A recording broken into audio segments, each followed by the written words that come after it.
محبت یہ تھوڑی ہے کہ بس دوسرا ہی محبت کرے اور ہم محبت نہ کریں. ایک عالم نے مجھ سے کہا کہ محلے والے مجھ سے محبت نہیں کرتے, سب کا خون سفید ہو گیا.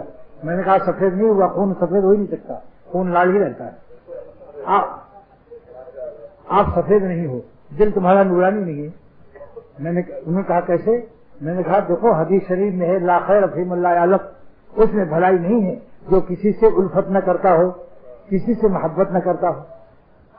لا خیر فی من لا یعلم ولا یولف, اور اس میں بھی خیر نہیں جس کو لوگ محبت نہ کرتے ہوں. ہر آدمی اس کے تلخی مزاج سے بھاگا رہتا ہو, گھبراتا ہو, بہت خطرناک آدمی.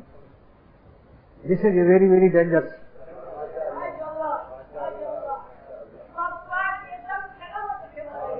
تو میں نے کہا آپ بتاؤ آپ بھی کسی سے محبت کرتے ہو؟ کہا نہیں, میں کیسے پہلے کروں, پہلے محلے والے مجھ سے, میں عالم ہوں. اور اس حدیث میں یالف پہلے ہے کیا یولف ہے؟ حدیث میں تو یالف ہے. حضور صلی اللہ علیہ وسلم تو فرما رہے ہیں کہ جو شخص محبت نہیں کرتا اس میں کوئی خیر نہیں. تو محبت کرنے کو مقدم فرمایا اور محبوب بننے کو مؤخر فرمایا. پہلے تم محبت کرو, خود محبوب ہو جاؤ گے. اس حدیث میں کیا ہے کہ محبت کرنا پہلے ہے, محبت کیا جانا بعد میں ہے. آپ چاہتے ہو کہ پہلے یولف بنے پھر یالف ہوں؟ کیا حدیث کو بدلنا چاہتے ہو؟ اس حدیث سے پہلے یالف ہے کہ نہیں خیر ہے اس میں جو اللہ کے بندوں سے محبت نہ کرتا ہو.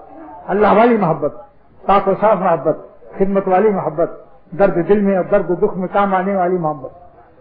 یولف بعد میں, تم چاہتے ہو پہلے یولف ہو. فرمان نبوت کو بدل سکتے ہو تمہارا منہ ہے. جاؤ اپنے محلے میں پہلے محبت کرو. چند دن محبت سے پیش آئے اور سب ان کو پیار کرنے لگے. پھر مجھے آ کے بتایا کہ تم نے حدیث صحیح سمجھا, ہم مولوی ہو کر نہیں سمجھ رہے تھے. میں نے کہا کہ مولوی جو ہے جب اللہ والوں کے ساتھ جوتیاں اٹھاتا ہے تب اس کی عقل میں روشنی آتی. کتنا ہی علم ہو, جس کی صحبت کم ہوگی اس میں اعتدال نہیں ہوگا, مزاج اس کا غیر معتدل ہو جائے گا.